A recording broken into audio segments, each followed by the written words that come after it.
दूध का कर्ज। बंटू एक गरीब परिवार का लड़का होता है, जहां 2 वक्त के खाने और बंटू की स्कूल की फीस दोनों के लिए ही पैसे की कमी होती है। और बंटू के इंटर एग्जाम्स भी नजदीक होते हैं, इसलिए वो खुद अपनी पढ़ाई की खातिर घर घर जाकर सामान बेचना शुरू कर देता है। एक सुबह बंटू थैले में सामान भर के घर से निकलने को तैयार होता है। माँ, खाने के लिए कुछ है? अरे नहीं बेटा, आज शाम को पापा लेकर आएंगे। हाँ, माँ की बात पर बंटू भूखे पेट ही सामान बेचने निकल जाता है। वो सुबह से शाम तक घर घर जाकर सामान बेचता है, लेकिन अब भूख प्यास की वजह से काम करना मुश्किल हो जाता है। इस तरह काम पूरा नहीं हो पाएगा, और अगर बीमार पड़ गया तो एग्जाम्स के पहले फीस कैसे इकट्ठा करूंगा? ऐसा करता हूँ, अगले घर खाने के लिए कुछ मांग लेता हूँ। इसी के साथ बंटू आगे जाकर एक घर की बेल बजाता है, जिस पर निम्मी दरवाजा खोलती है। क्या हुआ? निम्मी को देख बंटू एक गिलास पानी के आगे उससे कुछ नहीं मांग पाता। निम्मी उसे दरवाजा पर खड़ा छोड़ घर के अंदर चली जाती है और कुछ देर में एक बड़ा गिलास दूध लेकर बाहर आती है। ये देखकर बंटू हैरान रह जाता है। ये लो। अब पर मैंने तो पानी मांगा था। देखने से साफ पता चल रहा है कि तुम्हें भूख लगी है। इससे तुम्हें आगे काम करने की ताकत मिलेगी बेटा, पी लो। बंटू दूध पी लेता है। इसके लिए मैं आपको क्या दे सकता हूँ? तुम्हें मुझे कुछ देने की जरूरत नहीं है। माँ ने हमेशा सिखाया है कि इंसानियत की कोई कीमत नहीं होती। निमी की बात बंटू के दिल में घर कर लेती है। वो वहां से चला तो जाता है, लेकिन ये बात हमेशा के लिए याद रखता है। रात को घर पहुंचकर बंटू पैसों की गिनती शुरू कर देता है। स्कूल की फीस भरने के लिए तो ये पैसे बहुत ही कम है। कल से मुझे ज्यादा मेहनत करनी होगी। अगली सुबह से बंटू फिर एक बार पूरी मेहनत के साथ काम पर लग जाता है। देखते ही देखते कुछ समय बीतता है और अपनी मेहनत से बंटू एग्जाम्स के पहले ही स्कूल फीस भर देता है। अब मैं भी एग्जाम्स दे पाऊंगा और फिर मेडिकल कॉलेज में जाकर बहुत बड़ा डॉक्टर बनूंगा। बंटू दिल लगाकर पढ़ाई शुरू कर देता है। उसे एग्जाम्स में टॉप करने की वजह से कॉलेज की स्कॉलरशिप भी मिल जाती है और वो पढ़ाई करने दूसरे शहर चला जाता है। सर, इस स्कॉलरशिप से आपने मेरा सपना पूरा कर दिया। मैं आपको जितना भी थैंक यू बोलूं उतना कम है। बेटे, तुम ऑल टाइम टॉपर हो। तुम जैसे ब्राइट स्टूडेंट को अपने कॉलेज में एडमिशन देना हमारे लिए प्राउड की बात है। हमें पूरा भरोसा है कि एक दिन तुम अपने नाम के साथ साथ इस कॉलेज का नाम भी बहुत रोशन करोगे। इसी तरह 15 साल बीत जाते हैं और बंटू अपने शहर का मशहूर डॉक्टर बन चुका होता है। डॉक्टर, एक लेडी का कॉम्प्लिकेटेड केस आया है, जिस पर स्टडी करने के लिए सीनियर डॉक्टर ने सबको मीटिंग रूम में बुलाया है। केस की डिटेल्स क्या है? बंटू के पूछने पर नर्स उसे लेडी की सारी डिटेल्स बताती है, जिस पर बंटू उसके शहर का नाम सुनते ही चौंक कर भागता हुआ उसके कमरे में पहुंच जाता है, जहां वो निम्मी को देखते ही पहचान लेता है। उसके पीछे पीछे नर्स भी वहां पहुंच जाती है। नर्स, इनकी सारी रिपोर्ट्स मुझे अभी चाहिए और अब से इनका केस मैं ही हैंडल करूंगा। पर डॉक्टर, ये केस बहुत कॉम्प्लिकेटेड है। आज तक कोई भी डॉक्टर इनकी बीमारी तक नहीं पहचान पाया और दूसरे शहर वालों ने तो इनके बचने की उम्मीद ही छोड़ दी थी। तुम्हें आगे कुछ भी बोलने की जरूरत नहीं है। मैंने जो कहा बस वही करो। नर्स बंटू को निम्मी की सारी रिपोर्ट्स दे देती है, जिसके बाद वो उस पर स्टडी शुरू कर देता है और हजारों दिक्कतों के साथ महीनों की मेहनत के बाद आखिर में निम्मी की बीमारी का पता लगाने के साथ साथ उसका इलाज ढूंढ ही लेता है। मैं आपको ठीक करके ही रहूंगा। अब बंटू अपने को डॉक्टर्स की मदद से दिन रात एक करके निम्मी के इलाज में जुट जाता है, जिसमें वो कभी दूसरे हॉस्पिटल के स्पेशलिस्ट को, कभी किसी मल्टी स्पेशलिस्ट को बुलाकर निम्मी का चेकअप कराता रहता है। इसी तरह 10 महीनों की मेहनत के बाद आखिरकार निम्मी ठीक हो जाती है, जिसे देख पूरा हॉस्पिटल हैरान रह जाता है। वाह डॉक्टर, आपने तो बिल्कुल नामुमकिन को मुमकिन कर दिखाया। यही तो हम डॉक्टर का काम है। सुनो, इनके डिस्चार्ज के वक्त बिल के फाइनल प्रोसीडिंग से पहले उसे मेरे पास ज़रूर लेकर आना। कुछ ही हफ्तों में निम्मी के डिस्चार्ज होने का वक्त भी आ जाता है। निम्मी नर्स से बिल के बारे में पूछती है। पेपर सारे तैयार हैं, आप तैयार हो जाइए, तब तक मैं बिल की कॉपी भिजवाती हूँ। नर्स बिल लेकर पहले बंटू के पास जाती है, जिस पर वो बिल देखकर उस पर कुछ लिखता है और नर्स को वापस कर देता है। नर्स उसे निम्मी के पास भेज देती है और बिल हाथ में आते ही निम्मी उसे देखने से पहले ही परेशान हो जाती है। जाने कितने समय से मैं यही हूँ। शहर का सबसे बड़ा हॉस्पिटल है। बिल तो बहुत लंबा चौड़ा बन गया होगा, जिसे भरने में मेरी बची कुची पूरी जिंदगी बीत जाएगी। आखिर मैं ये सब कैसे करूंगी? डरते घबराते निम्मी बिल खोलती है तो उसकी नजर बिल के आखिर में लिखे एक नोट पर पड़ती है, जिस पर लिखा होता है, 1 गिलास दूध ने बिल पूरा कर दिया। और उसी के नीचे बंटू के सिग्नेचर भी होते हैं। ये पढ़कर निम्मी की आंखों से खुशी के आंसू बहने लगते हैं और भगवान का शुक्रिया अदा करके वो वहां से चली जाती है। रिया और रितु काफी अच्छे दोस्त थे। दोनों की आपस में खूब बनती। दोनों एक ही ऑफिस में काम किया करती थी। रिया रितु को अच्छा दोस्त मानती, लेकिन रितु... अरे रिया, तुम लोगों का अपना मकान नहीं है, क्यों नहीं तुम और नरेंद्र भी हमारी कॉलोनी में ही मकान ले लो? हाँ यार, आइडिया तो अच्छा है, लेकिन इतने पैसे आएंगे कहाँ से? अरे, हमारे होते हुए तुम्हें घबराने की जरूरत नहीं है। रुको, मैं अपने दूर के एक भाई से बात करती हूँ। उसका यही काम है, लोगों को घर दिलाना। थोड़ा सा कमीशन लेता है, लेकिन मार्केट के रेट से कम दामों में घर भी दिला देता है। अरे वाह, तुम अपने भाई से बात करो, मैं नरेंद्र से बात करती हूँ। रितु रिया के जाने के बाद अपने भाई को फोन करती है। अरे भाई, कोई मकान बिक रहा हो तो बताओ, मेरी एक सहेली को चाहिए। अरे है ना, पूरे 40 लाख का है। ओ भाई, ठीक है, फिर मैं उसे 45 लाख का बोलूंगी। दोनों मिलकर 5 लाख का आधा आधा बांट लेंगे, ठीक है? रितु रिया को मकान दिला देती है, लेकिन एक दिन उसका नया मकान देखने नरेंद्र की बहन आती है। अरे भैया, मकान तो अच्छा है, कितने का लिया? तुम्हारी भाभी की सहेली ने दिलवाया है, बड़ा ही ठीक रेट में मिल गया नीरू, सिर्फ 45 लाख का। तभी नीरू का पति बोलता है, नरेंद्र, ये तो बहुत महंगा है। मेरे दोस्त ने भी यही मकान सिर्फ 38 लाख में लिया है। चलो मैं तुम्हें उनके घर ले चलता हूँ। दोनों नरेंद्र की जीजाजी के दोस्त के घर जाते हैं, जहां उन्हें रितु का भाई मिल जाता है। क्या बात है, आपने हमें धोखे से महंगा मकान बेचा है। पता है कितनी मेहनत की कमाई का पैसा है। अब ये तो आप उन मैडम से पूछे जिन्होंने आपको ये मकान दिलाया है। उनके कहने पर ही मैंने ये रेट लगाया था। अब नरेंद्र को रिया पर गुस्सा आ जाता है। वो रिया को कहता है, रिया, तुम्हारी सहेली रितु तो एक नंबर की चालबाज और धोखेबाज निकली। मैंने उसके कहने पर इस मकान के 7 लाख ज्यादा खर्च किया है। रिया को भी नरेंद्र की बात सही लगती है। वो चुप हो जाती है। अगले दिन रितु रिया से मिलती है। रितु, मुझे तुझसे ये उम्मीद नहीं थी। तुमने 38 लाख का मकान 45 लाख में हमें बिकवा दिया। रितु अपनी पोल खुलती देख जोर जोर से रोने लगती है। अरे मैंने क्या बुरा कर दिया, तेरा भला ही तो सोचा था। अरे तुझे उस प्रॉपर्टी डीलर की बात पर भरोसा है, लेकिन अपनी सहेली पर नहीं। रिया को रितु के आंसू सच्चे लगते हैं और वो उसे शांत करती है। अरे अच्छा, शांत हो जा, चुप हो जा। सॉरी, हम लोगों की ही गलती है। हमें मार्केट में पहले रेट पता कर लेना चाहिए था। चल सॉरी। अब रितु आए दिन लोगों से रिया के पीठ पीछे बुराई किया करती थी।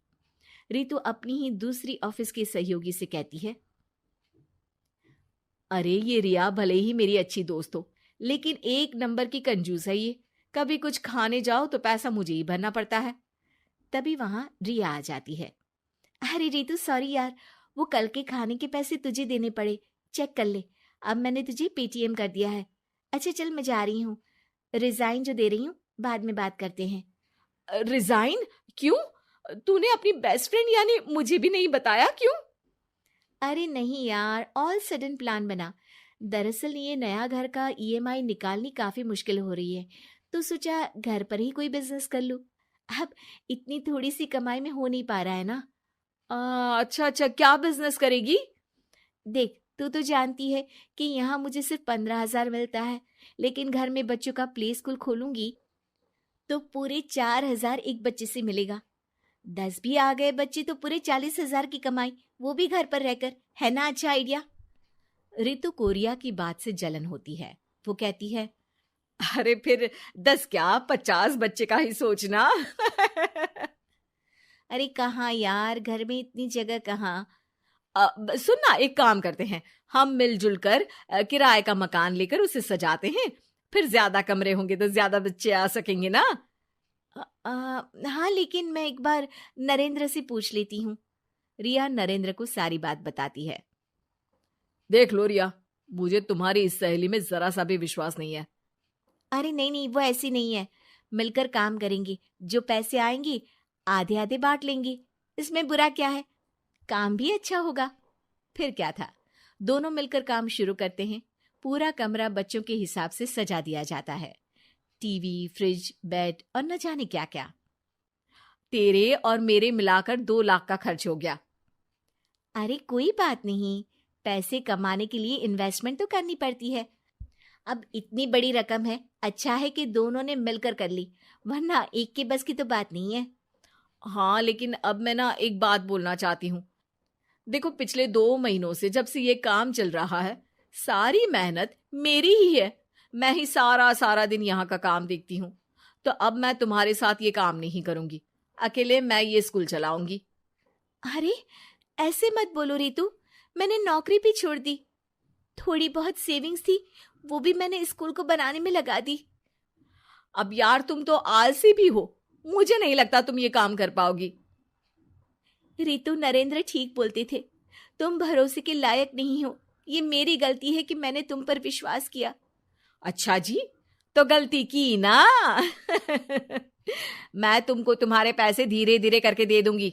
अच्छा होगा कि अब तुम यहां से निकल जाओ। बेचारी रिया सर झुकाकर घर वापस आ जाती है।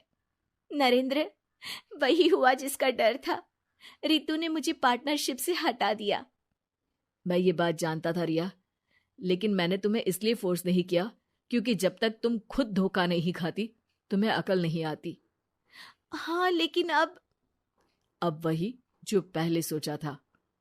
और फिर क्या, रिया घर से ही बच्चों को संभालने का काम शुरू कर देती है। 3 सासों की एक बहू।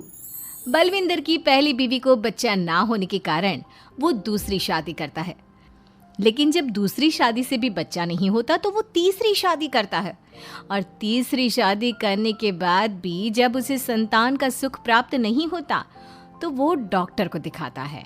और फिर बलविंदर जी, दोष आपकी बीवियों में नहीं, आप में है। आप में ही कुछ मेडिकल रीजंस की कमियां हैं जिनके कारण आप कभी भी किसी बच्चे के बाप नहीं बन सकते। अरे बाप रे, ये तो घोर समस्या हो गई। एक बच्चे का बाप बनने का मेरा सपना था और आज वही चूर चूर हो गया। 3 बीवियों में पहली बीवी इंद्राणी, दूसरी बीवी सुधा और तीसरी बीवी कलावती। मुझे एक माँ बनने का सौभाग्य प्राप्त करना है। मुझे भी, इसीलिए तो मैंने शादी की थी। अरे लेकिन अब किसे पता था कि हमारे पतिदेव में ही कमी होगी। अब हम क्या करें? हम एक बच्चे को गोद लेते हैं। तीनों एक बेटे को गोद लेते हैं जिसका नाम प्रमोद रखा जाता है। 20 साल बाद अब तीनों भी बूढ़ी हो चुकी होती हैं। बलविंदर भी बूढ़ा हो चुका था। प्रमोद एक अच्छी नौकरी करता है। उसकी शादी की उम्र हो चुकी थी, इसलिए तीनों माएं प्रमोद की शादी पाखी नाम की एक लड़की से करा देते हैं। शादी के बाद बहू पाखी की पहली रसोई की रस्म की बारी आती है। मेरी प्रिय 3 सासू माओ, आज मेरी पहली रसोई है। बताइए क्या बनाऊं? क्या पसंद है आप तीनों को? बहू तू ना कढ़ाई पनीर, सूजी का हलवा और पुदीने की चटनी बना दे। अरे नहीं नहीं, ये क्या पसंद है? अरे पाखी बहू, तू छोले भटूरे, सरसों दा साग और मक्के दी रोटी बना, और पंजाबी लस्सी भी बना दे। ओफो, सच में मेरी सौतनो, खाने के मामले में तुम्हारा टेस्ट और चॉइस दोनों भी बकवास है। बहू, नॉर्मल सिंपल सात्विक भोजन बना दो और हलवा पूड़ी खीर का भोग चढ़ा दो भगवान को मंदिर में। अरे कैसे तुम दोनों अपनी मनमानी कर रही हो? मैं तुम दोनों से पहले आई थी बलविंदर जी के जीवन में, और तुम दोनों से उम्र में भी मैं बड़ी हूँ। इसका मतलब मैं पाकी बहू की बड़ी सास हुई? नहीं, उम्र बस एक अंक होती है। मैंने सबसे ज़्यादा देखभाल की है प्रमोद की, इसलिए मैं एक सास होने का ज़्यादा हक रखती हूँ। पाकी बहू, तुझे मेरी बात माननी होगी। नहीं, तू मेरी बात मानेगी। जो मैंने कहा है वही तू करेगी। नहीं, मेरी बात मानेगी वो। नहीं मेरी। तीनों सास आपस में चिल्लाने लगती है और फिर वहां पर बलविंदर और प्रमोद आ जाते हैं। अरे ये क्या बिल्लियों की तरह लड़ रही हो तुम तीनों सास? बाकी बहू को घर में आए पूरे 24 घंटे भी नहीं बीते हैं। बाकी तुम एक काम करो, तीनों माओं की कही गई डिशेस में से हर एक की 50-50% डिशेस बना दो। लेकिन बस, अब प्रमोद ने कह दिया सो कह दिया। तुम तीनों अब झगड़ना और बहस करना बंद कर दो। पाकी तीनों सासों की कही गई आधी आधी डिशेस बनाती है और इस तरह अपनी पहली रसोई की रस्म पूरी करती है, जिसके बाद उसकी तीनों सास उसे शगुन और नेक देती हैं। फिर एक दिन, अरे पाकी बहू, तुमने अपना सारा काम निपटा लिया है ना? तो जरा यहाँ आना। मेरे ना घुटनों की मांसपेशियों में बड़ा दर्द हो रहा है। जरा तेल या बाम से मालिश तो कर दे बेटा। तभी वहां पर इंद्रानी और कलावती भी आते हैं। पाकी बहू, चलो मेरे साथ बाजार। मुझे ना नई साड़ियाँ खरीदने हैं। तुम्हारी फैशन सेंस बहुत अच्छी है ना, इसलिए मैं चाहती हूँ कि तुम मेरे साथ चलो। अरे पर मैं यहाँ पे पहले आई, तुम्हारे साथ ही सही, लेकिन मेरी स्पीड सबसे तेज थी। पाकी बहू, मेरे कमरे की अलमारी और पर्दे साफ कर दो ना, बहुत धूल जम गई है। मुझे खांसी भी आ रही है। अरे ऐसे कैसे तुम दोनों मेरी बहू को अपने साथ ले जा सकती हो? सबसे पहले मैंने बहू को कहा है कि वो मेरे घुटनों की मालिश कर दे। अब जाओ, 1 घंटे के बाद अपनी ये फीकी शक्लें लेकर फिर से आना। सुधा मैडम, ज्यादा ना बोलो। पाकी बहू को तुम दोनों से ज्यादा नेक दिया है मैंने, इसलिए पाकी बहू तो मेरा ही काम करेगी। और वैसे भी ये सुशील सर्वगुण संपन्न बहू अपनी इस बेचारी बूढ़ी सास को खांसते हुए कैसे देख सकती है? क्यों पाकी बहू? हाँ, पर नहीं पाकी बहू, तुम इन दोनों की भावनाओं के जाल में मत फंसो। और रही बात शगुन और नेक की, तो रिश्तों को प्यार के भाव से तोला जाता है, ना कि पैसों के भाव से। मतलब ये कहीं के। ओ इंद्रानी, ज्यादा मत उछलो, पता है कौन कितना मतलबी है। उफो, अब फिर से आप तीनों मत शुरू होइए। मैं आप तीनों की काम करूंगी, लेकिन बारी बारी। सबसे पहले सुधा सासू माँ का, फिर कलावती सासू माँ और फिर इंद्रानी सासू माँ का। इसके बाद तीनों सासों में फिर से लड़ाई और कहासुनी छिड़ जाती है। फिर एक दिन जब पाकी घर का किराने का सामान लेने बाहर निकल रही होती है कि तभी, बहू, मुझे ना मेरा पुराना संदूक नहीं मिल रहा, तू आकर ढूंढ देगी क्या? अब ठीक है इंद्रानी सासू माँ। पाकी इंद्रानी के कमरे में जा ही रही होती है कि तभी उसे सुधा रोक लेती है, हाथ में खूबसूरत साड़ी लिए। पाकी बहू, ये मेरे ना साड़ी पर पिछली बार अचार गिर गया था, इसे प्लीज अच्छे से धो देना। वो कल शाम को विमला जी के बेटे की शादी में जाना है ना, एक ही बार पहनी है ये साड़ी मैंने। अभी धो देगी तो कल तक अच्छे से सूख जाएगी और कड़क इस्त्री करके मैं तेरा परफ्यूम मार कर शादी में जाऊंगी। हाँ, लेकिन सुधा सासू माँ। उतने में कलावती भी वहाँ पर एक कढ़ाई लेकर आ जाती है। पाकी बहू, ये मैंने कल रात को मेहंदी भिगोई थी लोहे की कढ़ाई में, मेरे बालों में लगा देना बिटिया। तू तो मेरी प्यारी बहू है ना? इंद्रानी वहाँ आ जाती है और तीनों सास फिर से एक दूसरे को गुस्सेल आंखों से देखती है और फिर से आपस में लड़ना शुरू कर देती हैं। तुम अपने आप को समझती क्या हो? खरीद लिया है क्या मेरी बहू को? ये मेरी बहू है। तो मेरी पड़ोसन है क्या? ये मेरी भी बहू है और मेरा भी इस पर उतना ही हक है जितना कि तुम्हारा। तुमने खरीद नहीं लिया है ना, तो ये मेरी है, सिर्फ मेरी इकलौती बहू मेरी पाकी। मेरा ही काम करेगी। क्यों पाखी? नहीं नहीं, ये मेरा काम करेगी। पहले मैंने आवाज लगाई थी। तुम दोनों तो ऐसी बहू पाने के लायक भी नहीं हो। हट जाओ तुम दोनों और खुले मैदान में जाकर एक दूसरे से लड़ो और नोचो एक दूसरे को। लेकिन पाखी बहू तो सिर्फ मेरी ही सुनेगी और मेरे ही आदेशों का पालन भी करेगी। तीनों सासों के बढ़ते झगड़े को देख पाखी अपना आपा खो देती है और जोर से चिल्ला पड़ती है। बस बहुत हुई आप तीनों की तू मैं। अरे रोज ना ड्रामा लगाती रहती हो। 50 साल की बूढ़ी औरतें हो गई हो, फिर भी बच्चों की तरह लड़ती रहती हो। अब बस बहुत हुआ। अब तो मैं आप तीनों में से किसी की भी बात नहीं सुनूंगी और मैं जा रही हूँ ये घर छोड़ के। अब मुझ में और सहन शक्ति नहीं बची। मैं चली। अब लड़ो झगड़ो, एक दूसरे को मारो पीटो नोचो, जो करना है करो। पाखी अपना सूटकेस लेकर घर से बाहर निकलने लगती है। तभी तीनों सास बेहद घबरा जाती हैं और भावुक होकर पाखी से विनती करने लगती है। पाखी बहू, हमें छोड़कर मत जाओ ऐसे। अरे हम तुम्हारे बिना मर जाएंगे। इतने कम समय में ही तुम हम सबकी जीने की वजह बन चुकी हो। माफ कर दो हमें बेटा। हाँ पाखी बहू, हम आइंदा से कभी नहीं लड़ेंगे और हंसी खुशी मिलकर बात करते रहेंगे, वादा करते हैं। हाँ बहू, लेकिन तू मत जा प्लीज। ये घर तेरे बिना सुना सुना हो जाएगा। हम तीनों सासों की एक ही तो बहू है, लेकिन हम अपनी एक बहू को बेटी की तरह प्यार देंगे, उसके साथ सहेलियों की तरह रहेंगे। लड़ाई झगड़ा सब कुछ छोड़ देंगे बेटा, लेकिन तू छोड़ के मत जा। अपनी तीनों सासों को भावुक देखकर पाखी की भी आंखें भर आती है और वो उन तीनों को माफ कर देती है और उनके गले लग जाती है।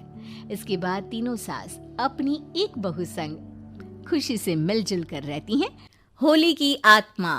बचपन से शहर में रहने वाला मनोज इस साल होली की छुट्टियों में अपने गांव दुर्गापुर वापस आता है, जहां उसे देख पूरा गांव खुशी से झूम उठता है। जब गया था तब इतना सा था और अब देखो कितना बड़ा हो गया है।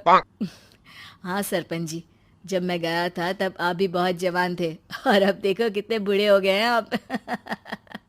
चला चलो बढ़िया है, बच्चा घर वापस आ गया। इसी खुशी में आज रात पार्टी होगी। क्या बात है, गांव में भी पार्टियां होने लगी। वैसे अगर पार्टी की बात है तो आज क्यों सीधा होली पार्टी करते हैं। होली पार्टी की बात सुन चहल पहल में अचानक सन्नाटा छा जाता है, जिसे देख मनोज को कुछ अजीब लगता है, लेकिन तभी सरपंच बात पलट देता है। अब बहुत देर हो गई, चलो सब अपने घर चलो, पार्टी के बारे में कल सोचेंगे। मनोज भी मम्मी पापा के साथ घर आ जाता है, पर होली पार्टी और उस पर पूरे गांव की खामोशी वाली बात अभी तक उसके जहन से निकलती नहीं। पापा, होली पार्टी की बात पर सब चुप क्यों हो गए थे? अरे होगी उनकी कोई अपनी बात, मुझे गांव की पंचायत ही थोड़ी पता है। थक गया हूँ, चलो सो जाते हैं, कल बात करते हैं। पापा की बात मानते हुए मनोज भी सोने चला जाता है। आज तो छुपा लिया, लेकिन हफ्ते बाद जब होली का दिन आएगा तब इसे कैसे रोकोगे? अगली सुबह सूरज के साथ ही मनोज भी गांव घूमने निकल जाता है, जिस पर रास्ते में उसे अपनी ही उम्र के कुछ लड़के भी मिलते हैं, जिनसे दोस्ती कर अब वो उनके साथ घूमने लगता है। इसी तरह कुछ दिन बीत जाते हैं और होली नजदीक आने लगती है। दोस्तों, होली में 4 दिन ही बचे हैं, पर गांव में उसकी कोई तैयारियां क्यों नहीं दिख रही? क्योंकि यहाँ होली नहीं मनाई जाती। अरे पर ऐसा क्यों? वो राजा भूषण। अरे तुम 4 दिन के लिए आए हो, क्या इतना सोच रहे हो? चलो कुछ खाने चलते हैं। इसी के साथ एक बार फिर होली की बात को टलते हुए देख मनोज को शक होने लगता है। वो घर पहुंचते ही इंटरनेट पर अपने गांव और राजा भूषण के बारे में जानकारी निकालने लगता है। क्या? मुझे आज तक ये नहीं पता था। ऐसा कैसे? किसी ने मुझे कुछ बताया क्यों नहीं? सारी जानकारी लेने के बाद मनोज गांव वालों या अपने मम्मी पापा से कुछ पूछे बिना खुद ही उसकी सच्चाई के बारे में छानबीन करने लगता है, जिसके चलते वो राजा भूषण की हवेली में पहुंचता है। वाह, क्या हवेली है यार! पर क्या यहाँ सच में कोई भूत है? हेलो भूत जी, कोई है क्या? हम इस साल गांव में होली सेलिब्रेट कर रहे हैं, क्या आप उस पर थोड़ा इंटरव्यू देंगे?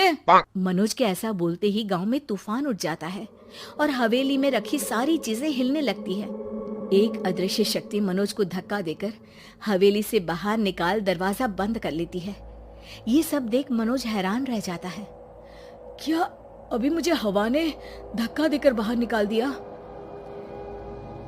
मेरे होते हुए इस गांव में कभी होली नहीं मन सकती, इसलिए दोबारा ऐसी कोशिश भी मत करना, अंजाम बुरा होगा। आवाज सुन मनोज हैरानी से इधर उधर देखने लगता है, पर उसे कोई दिखाई नहीं देता। वो गांव वापस आ जाता है, जहां तूफान की वजह से सब कुछ तहस महस हो चुका होता है। आखिर ये तूफान आया कैसे? ना ऐसा कोई मौसम था और ना ही हमने होली का त्योहार मनाने की बात की थी। सरपंच की बात पर कोई रिएक्शन दिए बिना मनोज चुपचाप अपने घर चला जाता है। इस तरह देखते ही देखते होली का दिन भी आ जाता है और मनोज रंग लेकर गांव में निकल जाता है, लेकिन गांव पूरी तरह खाली होता है। अरे त्योहार का दिन है, धूमधाम की जगह मातम क्यों मनाया हुआ है? मनोज की आवाज सुन सब अपने घर की खिड़कियां खोल के घर के अंदर से ही उसे वापस जाने के लिए कहने लगते हैं, पर वो किसी की नहीं सुनता। तुझे पहले भी समझाया था, अगर होली खेलने की कोशिश भी की तो अच्छा नहीं होगा। अरे बात मान लो बेटा, तुम्हें सच नहीं पता। मुझे सब पता है। सालों पहले इस राजा ने एक अंधविश्वास फैलाया और आप लोग आज तक उसे मानते आ रहे हो। अरे बेटा, जब तुम पैदा भी नहीं हुए थे उससे भी बहुत पहले से इस गांव पर होली का श्राप है। अगर गांव में होली का त्योहार मनाया जाता है तो प्रलय आना पक्की बात होती है। राजा भूषण इस सब में नहीं मानते थे और त्योहार मनाने लगे, जिसके चलते होली वाले ही दिन पहले उनके बेटे की और फिर उनकी मृत्यु हो गई। तभी से गांव की रक्षा के लिए उनकी आत्मा उस हवेली में रह रही है। सबकी बातें सुन मनोज उलझन में पड़ जाता है। सोचना भी मत मनोज, अगर तुमने इस परंपरा को तोड़ने की कोशिश भी की तो उसका परिणाम इस गांव और गांव के लोगों के लिए अच्छा नहीं होगा। मुझे भी यकीन नहीं हो रहा कि आप लोग एक बेतुकी बात को मानकर सालों से रंगों के त्योहार को मातम की तरह मनाते आ रहे हो। मनोज किसी की कोई बात ना मानते हुए पूरे गांव में रंग बिखेर देता है, जिसके तुरंत बाद वहां तूफान के साथ बिजलियां गरजने लगती है। अचानक मौसम में ऐसा बदलाव देख जहां मनोज कंफ्यूजन में आ जाता है, वहीं गांव वाले डर से सहम जाते हैं।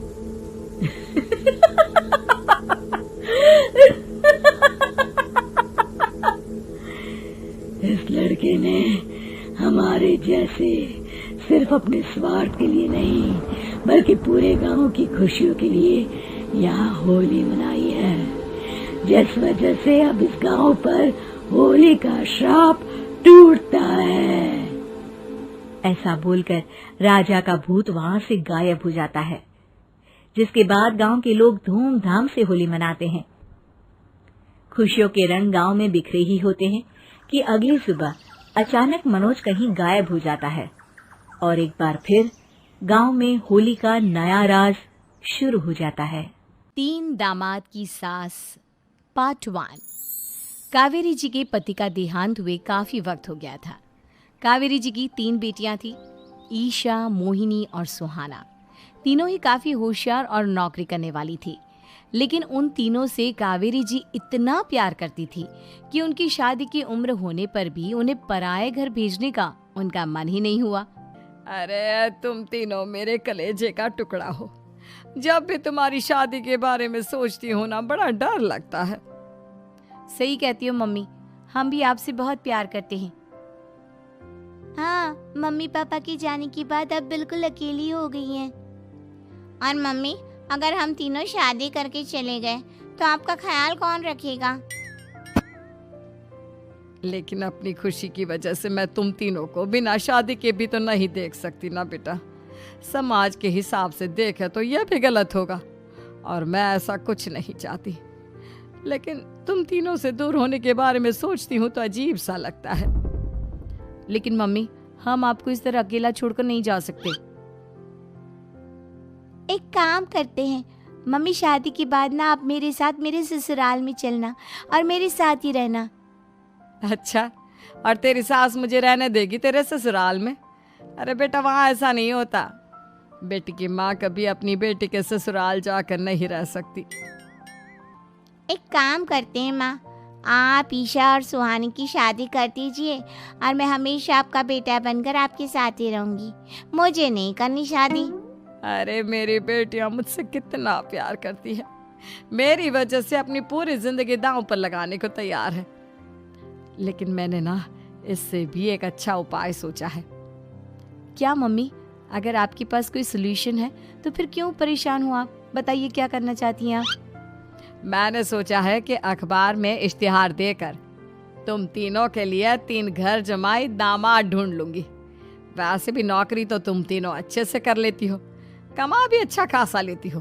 कोई भी लड़का तैयार हो जाएगा तुमसे शादी करने के लिए। अरे मम्मी, ये हुई ना बात। इससे हमें आपसे दूर भी नहीं जाना पड़ेगा और आपको अकेला भी नहीं रहना पड़ेगा। हाँ मम्मी, ये बहुत अच्छा तरीका है। मैं तो कहती हूँ आज ही अखबार में ऐड निकलवा देते हैं। बिल्कुल, आज ऑफिस जाते वक्त मैं ये काम कर दूंगी। और कुछ ही दिनों के बाद कावेरी जी को 3 घर जमाई दामाद विवेक, सुमित और अविनाश मिल जाते हैं और वो उन तीनों लड़कों से अपनी तीनों बेटियों की शादी करवा देती है। शादी के कुछ दिन के बाद अरे अब शादी हो गई, छुट्टियां खत्म, तुम तीनों जाकर नौकरी करो, कुछ काम करो। अरे मम्मी जी, कमाल करती हैं आप। अब घर जमाए इसलिए थोड़ी ना बनाए कि हम बाहर जाकर नौकरी करें। मम्मी जी, मेरा तो घर जमाए बनने का मकसद ही यही था कि कमाने वाली बीवी मिल जाए। बाहर जाकर काम करने से तो मेरा दिल घबराता है। घर का कोई काम है तो बता दीजिए मुझे। अगर ऐसी बात है तो शाम का खाना बनाओ। मेरी बेटियां नौकरी से थकी हारी आती है, अब नौकरी नहीं कर सकते तो कोई बात नहीं, घर का काम करो तुम लोग। मैं तो घर का काम करने में बहुत खुश हूँ। बस ये बाहर धूप में निकलना, रास्ते में जाना, नौकरी करना, ये सब मुझसे नहीं होता। बिल्कुल ठीक कह रहा है सुमित। अरे गर्मी में, बारिश में, सर्दी में घर से निकल कर जाना और उधर बॉस की चिक चिक सुनना, इससे बढ़िया तो ये है कि मैं घर में झाड़ू पोछा कर लूँ। ठीक है, फिर तुम झाड़ू पोछा करना, अविनाश शाम का खाना बनाएगा और विवेक तुम सुबह का नाश्ता और खाना बनाओगे। मेरे तीनों दामाद घर संभालेंगे और बेटियां नौकरी करेंगी। अगले दिन सुबह के वक्त, मम्मी मुझे ऑफिस के लिए देर हो रही है, नाश्ता चाहिए। अरे उस विवेक से कहा तो था कि सुबह का नाश्ता उसे उठकर बनाना है। अभी जाकर देखती हूँ क्या कर रहा है विवेक। अभी तक सोया हुआ है क्या? सुबह के 10 बज गए हैं। सोने दीजिए ना मम्मी जी, क्या हमेशा हिटलर की तरह हाथ में डंडा लेकर खड़ी रहती हैं। मैंने कहा सीधे उठकर खड़े हो जाओ और जाकर नाश्ता बनाओ। लेकिन मम्मी जी, बिस्तर में से निकलते ही कोई नाश्ता कैसे बनाएगा? 2 मिनट वॉशरूम जाकर आता हूँ। बिल्कुल नहीं, सीधे रसोई में पहुंचो, मेरी बेटी को ऑफिस जाने में देर हो रही है। कुछ देर के बाद, हे भगवान, दोपहर के 12 बजे हैं लेकिन घर इतना गंदा पड़ा है। सुमित से कहा था मैंने समय पर झाड़ू पोछा कर देना। सुमित, कहाँ हो तुम? क्या हुआ मम्मी जी? सुबह की चाय तो पीने दीजिए। आप भी याद करती हैं, चिल्लाती ही रहती है। ये सुबह की चाय है या दोपहर की चाय? अगर तुम 12 बजे उठकर सुबह की चाय पियोगे तो क्या शाम का खाना रात के 3 बजे खाओगे? मम्मी जी चिल्लाइए मत, बताइए बात क्या है? अरे 12 बज चुके हैं, अभी तक झाड़ू पोछा नहीं हुआ, घर में देखो कितनी गंदगी है। अच्छा, तो आप इसलिए परेशान हैं। वो क्या है ना मम्मी जी, आज मेरे हाथ में दर्द हो रहा है। रात को उल्टी करवट से सो गया था, हाथ हिलाया भी नहीं जा रहा। कौन से हाथ में दर्द है दामाद जी? इस सीधे हाथ में मम्मी जी, हाथ हिल भी नहीं रहा है। विवेक, सुन लिया तुमने? सुमित के हाथ में इतना दर्द है कि बेचारे का हाथ भी नहीं हिल रहा। आज तो ये खाना भी नहीं खा पाएगा, तो एक जन का खाना कम ही बनाना। ठीक है मम्मी जी। अरे नहीं मम्मी जी, मेरे कहने का मतलब वो नहीं था। मेरा मतलब है खाना तो खाऊंगा ना। अरे लेकिन कैसे? हाथ तो हिल भी नहीं रहा है। अरे मम्मी जी, आपको ना किसी जेल में जेलर होना चाहिए था। बेकार में हमारी सास बनकर जिंदगी खराब कर रही हैं। अरे लगाता हूँ पोछा। एक बेचारा घर जमाई और कर भी क्या सकता है। शाम को जब ईशा, सुहाना और मोहिनी ऑफिस से लौट कर आती हैं, मम्मी, शाम के खाने में क्या बना है? अब ये तो तेरे पति को ही मालूम होगा ना बेटा, उसने ही खाने की जिम्मेदारी ली थी। लगता है मम्मी आपने ये घर जमाए वाला तरीका अपना कर मुसीबत मोल ले ली है। आपके तीनों घर जमाए कितने आलसी हैं। मेरे वाले को देखो, दोपहर के 12 बजे सुबह की चाय पीता है। और काम क्या करना चाहता था? घर का झाड़ू पोछा। मम्मी बता रही थी कि आज उसने घर का झाड़ू पोछा शाम की 5 बजे किया था। अब क्या बताऊं बेटा, सुबह से हाथ दर्द का बहाना करके बैठ गया था। कहता है हाथ में बहुत दर्द हो रहा है, हिला भी नहीं जा रहा। सब बहाने मम्मी। ये तीनों घर जमाए मिलकर ना बस बैठकर खाना खाना चाहते हैं, काम धाम तो बिल्कुल नहीं करना चाहते। अरे लेकिन ऐसे काम नहीं चलेगा ना, मुझे इन तीनों को सबक सिखाना ही पड़ेगा। अरे तो मम्मी, आप हिटलर से कम है क्या? आपने जब हम तीनों को सबक सिखा सिखा कर इतना लायक बना दिया, तो इन तीनों नालायक दामाद को भी आप कुछ न कुछ तो बना ही देंगी। हाँ मम्मी, बस अपने अंदर के हिटलर को बाहर लाइए और अपनी तीनों दामादों को अच्छी तरह से सबक सिखाइए। रही बात आपकी बेटियों की, तो हम तीनों तो हमेशा से आपके साथ हैं। अरे लेकिन बेटा, इस काम के लिए तुम तीनों को मेहनत करनी पड़ेगी। कैसी मेहनत मम्मी? ऑफिस में तो वैसे ही बहुत मेहनत करते हैं हम तीनों।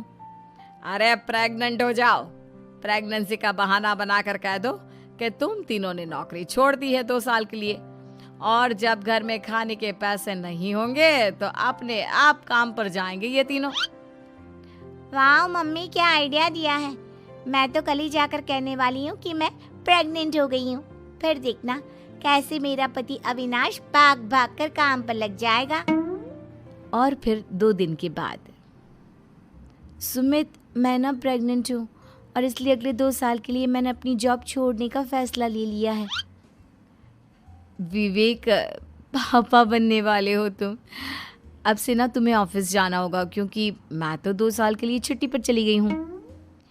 अविनाश, अब तुम्हें जिम्मेदारी संभाल लेनी चाहिए, वरना ये घर कैसे चलेगा। हम दोनों मम्मी पापा बनने वाले हैं। लेकिन कावेरी के तीनों आलसी दामादों पर अपनी बीवियों की बात का कोई असर नहीं हुआ। धीरे धीरे कावेरी जी को चिंता होने लगी, क्योंकि उनके प्लान के हिसाब से तीनों बेटियों ने ऑफिस जाना बंद कर दिया था। आखिर क्या तरीका अपनाएंगी कावेरी अपने आलसी दामादों को काम करना सिखाने के लिए? जानने के लिए सुनिए इस कहानी का पार्ट 2, दूसरी शादी। आदि की शादी के लिए उसके मम्मी पापा रिया के घर जाते हैं। अरे कैसे कर दे शादी भाई साहब, आपका बेटा तो अभी कुछ करता ही नहीं है। सुना है आगे पढ़ाई करने के लिए शहर भी जा रहा है। तभी तो भाई साहब हम चाहते हैं कि शहर जाने से पहले इसकी शादी कर दे। और कमाने का क्या है, हर कोई तो पढ़ लिख कर कमाता ही है। हाँ हाँ, और गांव का सबसे बड़ा मकान और समृद्ध परिवार से है आदि। मुझे तो समझ में ही नहीं आता, इतनी जल्दी शादी।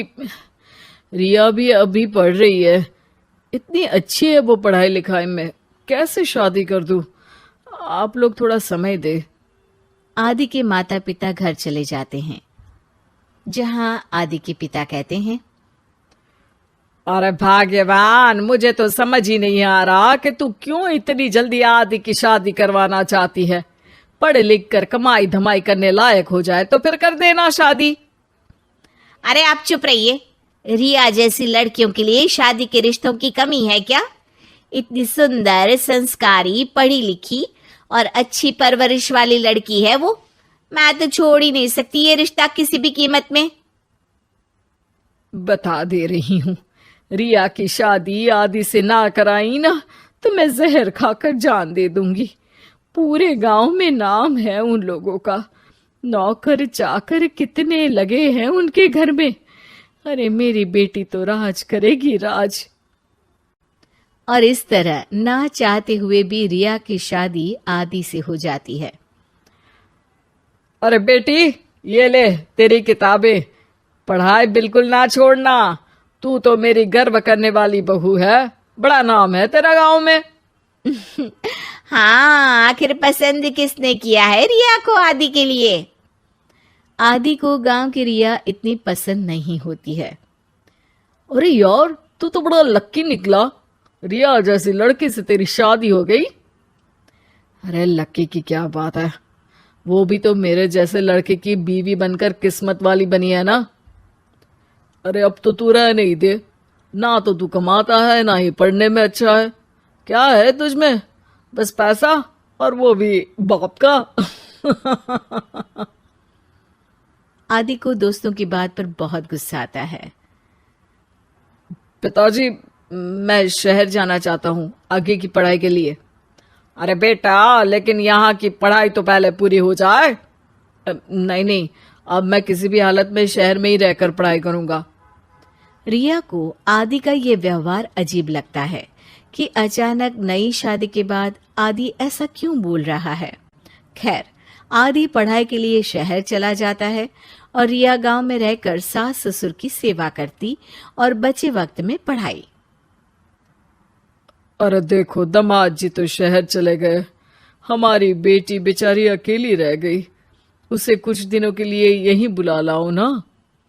रिया की माँ रिया के ससुराल उसे लेने जाती है कि उसके सास ससुर कहते हैं, अरे नहीं नहीं बहन जी, हमारा मन तो रिया के बिना नहीं लगेगा। हाँ माँ, इनको तो शहर जाना ही था पढ़ाई के लिए, बस थोड़ा पहले चले गए। माँ खाली हाथ वापस आ जाती है। आदि शहर में मन लगाकर पढ़ाई करता है और इंजीनियरिंग के लिए दाखिला ले लेता है, तो वहीं रिया भी एमए की पढ़ाई में प्रवेश लेकर समाज सेवा में मन लगाती है। तुझे देखकर लगता है कि मैंने तेरे साथ ठीक नहीं किया बेटी। शादी तो करवा दी, लेकिन पति का साथ नहीं मिला। अरे तो क्या हुआ, जैसे मैं अपने माँ पापा के साथ थी वैसे अब आप दोनों के साथ हूँ, है ना? सास खुश हो जाती है। अरे सुनो, बहू आदि लौट रहा है शहर से, वो कल आ जाएगा, तुम लोग तैयारी कर लो। रिया ये सुनकर खुश हो जाती है। वो सोच लेती है कि अब वो कुछ दिनों तक आदि के साथ क्वालिटी टाइम बिताएगी, लेकिन जब आदि घर आता है तो उसके साथ होती है एक शहर की लड़की जो जींस और टॉप में होती है। ये मेरी दोस्त है, मेरे साथ रहेगी। आदि उसे अपने मम्मी पापा से मिलवाता है, लेकिन रिया से नहीं। रिया सबके लिए खाना लगाती है। अरे ये नौकरानी कितनी सुंदर है, खाना भी अच्छा बनाया है। अरे नहीं नहीं, ये नौकरानी नहीं, मेरी बहू यानी आदि की बीवी है। ये सुनकर लड़की शांत हो जाती है और आदि की तरफ देखने लगती है, फिर वहां से चली जाती है। अरे माँ, क्या जरूरत थी घर की कहानी बताने की? देखा, अब वो बुरा मान गई ना। वैसे भी मैं आप लोगों को बता देता हूँ, मुझे रिया के साथ नहीं रहना। मैं शिवानी से प्यार करता हूँ और उसी से शादी करूंगा। मैं रिया को छोड़ रहा हूँ। आदि ये बोलकर उस लड़की के साथ शहर चला जाता है। रिया ये सब देखकर रोने लगती है, अपने कमरे में चली जाती है जहां सास ससुर उसके पीछे आते हैं। हमें माफ कर दे बेटा। वो दोनों उसके सामने हाथ जोड़ते हैं। आप लोग ऐसा क्यों बोल रहे हैं? ये तो मेरी किस्मत थी, पर अब मैंने सोचा है कि मैं भी आगे पढ़ाई करके आगे बढ़ूंगी। रिया पढ़ाई लिखाई करके पूरे जिले की कलेक्टर बनती है। आदि उसे छोड़कर शिवानी से शहर में ही शादी कर लेता है। फिर एक दिन रिया के ससुराल में। अरे बेटी रिया, तुझसे मिलने कोई आया है। कौन है माँ? हमें आपकी बहू के बारे में सब पता है। मैं आप लोगों से अपने बेटे के लिए आपकी बहू का हाथ मांगने आई हूँ। रिया के सास ससुर और माता पिता ने मिलकर ये फैसला किया था कि वो रिया की शादी करवा देंगे। पूरे जिले में नाम कमा चुकी रिया की शादी उससे भी बड़े ओहदे के सिट से हो रही होती है कि शादी वाले दिन आदि भी वहां आ जाता है। अरे माँ, ये क्या हो रहा है? तेरी हिम्मत कैसे हुई घर में घुसने की? पूरे गांव में हम लोगों की नाक कटा अकेला छोड़ गया था एक लड़की के लिए। अब क्या लेने आया है? माँ, वो लड़की ठीक नहीं निकली। उसने मुझे धोखा दे दिया माँ। मैं रिया की कीमत समझ चुका हूँ। अरे इतने बड़े जिले की कलेक्टर है वो। मैं यहाँ नहीं था, फिर भी उसने आप लोगों का पूरा ध्यान रखा। बहुत लेट हो चुका है बेटा। रिया आज अपनी नई जिंदगी की शुरुआत करने जा रही है। अब उसे भी जीने का हक है। वो तेरी सुविधा से जिंदगी नहीं जी सकती। तूने तो हीरा खो दिया बेटा। आज गिरिराज और दुर्गा के घर में बहुत चहल पहल है। घर को अच्छी तरह से सजाया गया है। किचन में से अच्छे अच्छे खाने की खुशबू आ रही है। ऐसा इसलिए क्योंकि उनकी बेटी आभा और दामाद जी अहान शादी के बाद पहली बार घर पर आ रहे हैं। हिमांशी, बहू जल्दी से सारा काम कर लो। आभा और दामाद जी आने ही वाले हैं। कुशल बेटा, तुम सारा सामान तो ले आए हो ना? और काजू कतली लाए हो या भूल गए? दामाद जी को बहुत पसंद है। हिमांशी और कुशल एक दूसरे से बहुत प्यार करते हैं और अपने माता पिता की सारी बातें मानते हैं। लेकिन जब से कुशल की बहन आभा की शादी हुई है, मानो उसके माता पिता के लिए उनका दामाद ही सब कुछ है। आभा और अहान घर पर आते हैं। सब उनका स्वागत करते हैं। आभा और हिमांशी किचन में खड़ी होकर बातें करती हैं। आभा, कैसे है तुम्हारे ससुराल वाले? तुम्हारा मन तो लग रहा है ना वहां? और अहान जी तुम्हारा ख्याल रखते हैं या नहीं? पता नहीं भाभी, कभी तो लगता है कि ठीक है, कभी तो लगता है कहाँ फंस गई। जैसे भैया आपकी मदद करते हैं, आपका ख्याल रखते हैं, आहान ऐसे बिल्कुल भी नहीं है। अरे इतना मत सोचो तुम। शुरू शुरू में थोड़ी दिक्कत आती है, लेकिन बाद में सब ठीक हो जाएगा। चलो बाहर चलते हैं। हिमांशी और आभा चाय नाश्ता लेकर बाहर आई। सब लोग आपस में बात करने लगे, लेकिन आहान बहुत घमंडी तरीके से बोलता है। आपका घर तो बहुत बड़ा है ससुर जी। आपका और कुशल का बिजनेस भी बहुत अच्छा चल रहा है, तो आप लोगों ने दहेज देने में इतनी कंजूसी क्यों की? अरे दामाद जी, कैसी बात कर रहे हो? आपके परिवार ने जिस जिस चीज की मांग की थी वो सब हमने आपको दिया है। अगर किसी चीज की फिर भी कमी रह गई है तो बता दीजिए। कुछ चीजें बिना मांगे भी तो दी जा सकती है ससुर जी। आहान, अगर तुम्हें कुछ और चाहिए तो बता दो, हम तुम्हारी सारी इच्छा पूरी करेंगे। आहान प्लेट से बिस्किट उठाकर बोलता है। मांगने से दिया तो क्या दिया, वैसे भी आप लोग मेरी डिमांड कभी पूरी नहीं कर पाओगे। आभा और आहान अपने घर चले गए। उनके जाने के बाद कुशल कहता है। मम्मी, हमने आभा की शादी गलत घर में तो नहीं कर दी? आहान और उसके घर वाले तो लालची लग रहे हैं। अरे चुप कर तू। दामाद ऐसे ही होते हैं, तेरी तरह नहीं कि तूने अपने ससुराल वालों से कुछ नहीं लिया और हर समय अपनी पत्नी से चिपका रहता है। ऑफिस से थका हारा आता है और अपनी पत्नी के साथ घर के कामों में मदद करता है। मम्मी, दहेज लेना तो गलत बात है ना? और हमारे पास किस चीज की कमी है? मैं अगर हिमांशी का घर के काम में हाथ बटाता हूँ तो वो भी मेरा ऑफिस का बहुत सारा काम करती है। इसमें बुरा क्या है? पति पत्नी को एक दूसरे की मदद करनी चाहिए। बेटा, किसी चीज की कमी तो आहान के घर पर भी नहीं है, लेकिन फिर भी हमने उसे दहेज दिया ना। ना केवल दहेज दिया बल्कि उनकी जो भी डिमांड थी वो सारी पूरी की। और उसने क्या किया? आपके और मम्मी के सामने ताने सुनाकर चला गया। आप दोनों को इससे दुख होगा, आहान ने इसका बिल्कुल ख्याल नहीं किया। बेचारी आभा का तो चेहरा देखने लायक था। कितनी शर्मिंदा हो रही थी वो अपने पति की बातों से। इस तरह कुशल ने अपने माता पिता को समझाने की खूब कोशिश की, लेकिन उसके माता पिता आहान को ही सपोर्ट करते रहे। और करते भी क्यों ना, हमारे समाज ने दामाद का रुतबा बहुत ऊंचे स्थान पर रखा है, चाहे फिर उनकी सोच कितनी भी नीची क्यों ना हो। इसी तरह से कई दिन बीत गए और एक दिन आभा अपने घर पर रोती हुई आई। अरे आभा, तुम रो क्यों रही हो? और ये तुम्हारे चेहरे पर निशान कैसे? आभा लगातार रोए जा रही थी।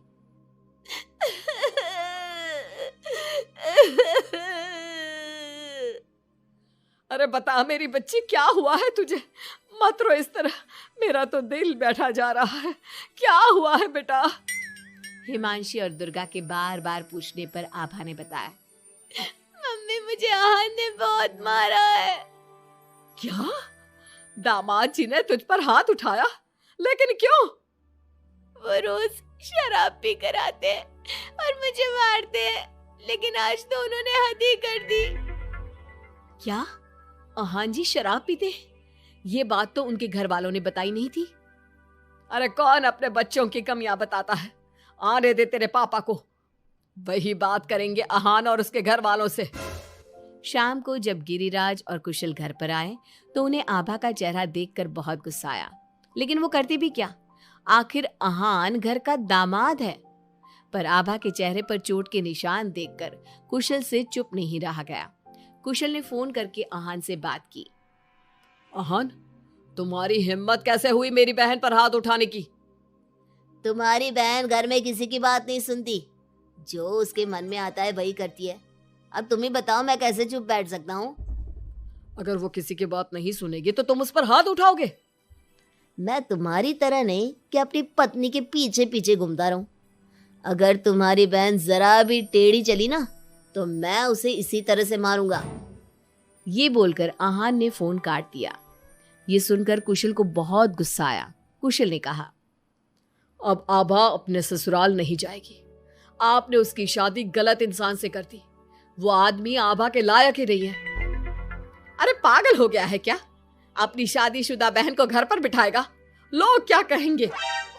मम्मी, आपको अपनी बेटी की चिंता है या लोगों की? आहान हमारा दामाद है और घर में छोटे मोटे झगड़े तो होते ही रहते हैं। हमें इन बातों पर ध्यान नहीं देना चाहिए। हम आहान के माता पिता से बात करेंगे। आभा को आहान बिल्कुल पसंद नहीं था, लेकिन उसके माता पिता समाज के डर से उसे बार बार आहान के घर पर भेज देते थे। इस बार भी आभा को अपने ससुराल जाना पड़ा। एक दिन हिमांशी की तबीयत खराब हो गई तो उसने घर का काम नहीं किया। तबीयत खराब होने का बहाना बनाकर सुबह से लेटी है। तुझे इस घर में जितना आराम मिला है ना, दुनिया में किसी बहू को कहीं इतना आराम नहीं मिला होगा। तेरा तो पति भी तेरे साथ काम कराता है। देख मेरी आभा को, बेचारी कितना पिटती है अपने पति से और सारे घर का काम खुद ही करती है। शाम को जब कुशल घर आता है तो हिमांशी उसे सारी बात बताती है। तुम मम्मी की बात का बुरा मत माना करो। मम्मी चाहती है कि मैं उनके निकम्मे दामाद की तरह बन जाऊं, जो अपनी पत्नी की बिल्कुल भी इज्जत नहीं करता। लेकिन मैं ऐसा नहीं बन सकता। कुशल ने हिमांशी का बहुत ख्याल रखा और वो जल्दी ही ठीक हो गई। वहीं आहान आभा के साथ बहुत बुरा बर्ताव करता था। आभा के माता पिता ना तो आभा की बात सुनते और ना ही कुशल की। एक दिन आहान किसी काम के सिलसिले में शहर से बाहर गया हुआ था। वो जिस होटल में रुका था वहां उसे आहान दिखा। अरे ये तो आहान लग रहा है, मगर इसके साथ ये लड़की कौन है? कुशल ने वहां कुछ लोगों से पूछताछ की तो उन्होंने बताया, ये तो अक्सर इस होटल में अलग अलग लड़कियों के साथ आते हैं, लेकिन आप ये सब क्यों पूछ रहे हो? कुशल बिना कुछ बोले वहां से चला जाता है और घर आकर सभी को ये बात बताता है, लेकिन उसके माता पिता को तो इस बात से भी कोई फर्क नहीं पड़ा। अरे बेटा, इस बात को यहीं खत्म कर दो। हम आहान से क्या कह सकते हैं? आखिर वो हमारे घर का दामाद है। बेटा देख, ये बात ना आभा को मत बताना, नहीं तो उसे बहुत बुरा लगेगा। आप दोनों किस मिट्टी के बने हैं? दामाद दामाद कहकर आपने उसे सर पर चढ़ा दिया। मैं आपकी बहू के साथ अच्छा बर्ताव करता हूं तो आप मुझे झोरू का गुलाम कहते हैं। और आहान आपकी बेटी को जानवर की तरह पीटता है, आप तब भी उससे बात करने की हिम्मत नहीं करते। आप लोग बेटे और दामाद में इतना फर्क क्यों करते हो? बेटा, दामाद को तो सर का ताज समझा जाता है, हमेशा से ऐसा ही चलता आया है। अरे हमारे समाज ने ऐसे ही नियम बनाए हैं। चाहे वो आपकी बेटी के साथ कैसा भी बर्ताव करे, उसे जानवरों की तरह मारे पीटे। मम्मी, ये पुराने जमाने की बातें हैं। आजकल कोई पढ़ी लिखी लड़की इतना नहीं पीट रही जितनी हमारी आभा पीट रही है, वो भी सिर्फ आप दोनों की वजह से। मैं आज ही उसके ससुराल जाकर उसे सारी बात बता दूंगा और आखिरी फैसला उसका होगा। कुशल और हिमांशी आभा के पास जाकर उसे आहान की सारी सच्चाई बता देते हैं। आभा अपने भाई के साथ आ जाती है। घर आकर वो अपने पति को तलाक के पेपर भेजती है हालांकि गिरिराज और दुर्गा अभी भी अपने दामाद के साथ हैं और तलाक के खिलाफ। उनको अभी भी समाज की चिंता है, बेटी की नहीं। बहू के सवाल। प्रतिभा को बचपन से ही सवाल जवाब का बहुत शौक होता है, जिसके चलते मम्मी पापा उसे किताबें ला कर देते हैं, लेकिन वो उनकी जगह गूगल की मदद लेकर अपने पास अतरंगी सवालों का पिटारा भरे रखती है, जिनसे वो लोगों को अपने आगे बेवकूफ दिखाने के लिए हर बात पर सबसे अतरंगी सवाल पूछती रहती है। ओ बहू, कहाँ है? जरा जल्दी इधर आ। क्या हुआ मम्मी जी? ऐसा कौन सा आसमान सिर पर आ गिरा जो इतनी हबड़ तबड़ में बुलाया? अरे आसमान का तो पता नहीं, पर इसकी छत जरूर गिरेगी। कितनी बार बोला है कि इसे रिपेयर करा लो। मम्मी जी, ऐसी क्या चीज है जो आपसे कभी सवाल तो नहीं पूछती, पर फिर भी आपको हमेशा उसका जवाब देना पड़ता है? हे भगवान, यहाँ घर गिरने को आया और इसे केबीसी खेलना है। अरे तू अपने सवालों का टोकरा अपने पास ही रख, मेरा बेटा करा देगा। वो आलसी, उनके भरोसे रही तो छत पक्का गिरेगी। इससे अच्छा है कि जल्द जवाब ही दे दो। प्रतिभा की बात सुन सास असमंजस में वहीं बैठ जाती है, जिसे देख प्रतिभा मुस्कुराते हुए वहां से चली जाती है। और मती मारी गई थी जो इस सवालों की दुकान को घर ले आई। क्या हुआ माँ, इतनी परेशान क्यों बैठी हो? अरे हाँ हाँ, आजा, सब तेरी वजह से तो हुआ है। पूरी दुनिया में तुझे कोई दूसरी लड़की नहीं मिली थी शादी करने के लिए, जो इस सवाल बवाल को मेरे सिर पर ला बिठा दिया। अब क्या सवाल पूछ लिया प्रतिभा ने? इस पर सास अभय को प्रतिभा का सवाल बताती है, जिसे सुनकर अभय जोर जोर से हंसने लगता है। अरे माँ, प्रतिभा के पास जाओ और बोलो उसका जवाब है मोबाइल फोन, जो हमसे कोई सवाल नहीं पूछता, लेकिन हमें हमेशा उसके बजने पर जवाब देना ही पड़ता है।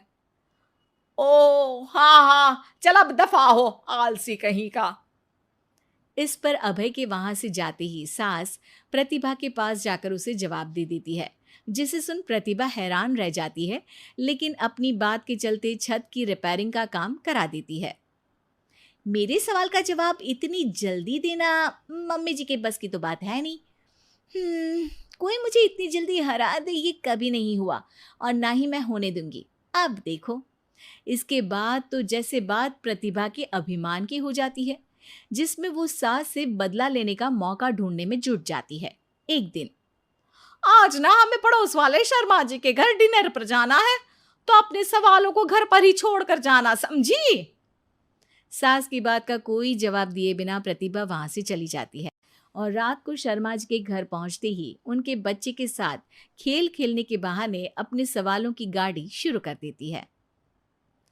पापा, आंटी बहुत सवाल करती है, मुझे उनके साथ नहीं खेलना। अरे ना ना बच्चा, आंटी आपकी नॉलेज के लिए ही तो पूछ रही होंगी ना। अच्छा तो बताओ, एक लड़की 50 फुट की सीढ़ी से गिरी, फिर भी उसे चोट नहीं लगी, क्यों?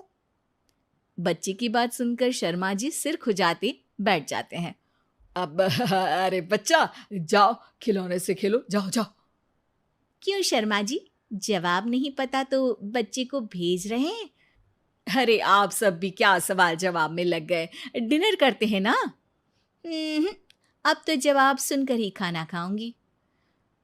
क्योंकि वो लड़की आखिरी सीढ़ी से गिरी थी, इसलिए चोट नहीं लगी। मिल गया जवाब, अब कोई बदतमीजी या सवाल नहीं।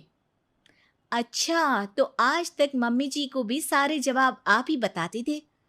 क्यों, तुम्हारे अहंकार को ठेस पहुंची कि कोई तुमसे तेज कैसे हो सकता है? ओहो, इतना कॉन्फिडेंस। तो बताओ, एक साल में कितने सेकंड्स होते हैं? 12।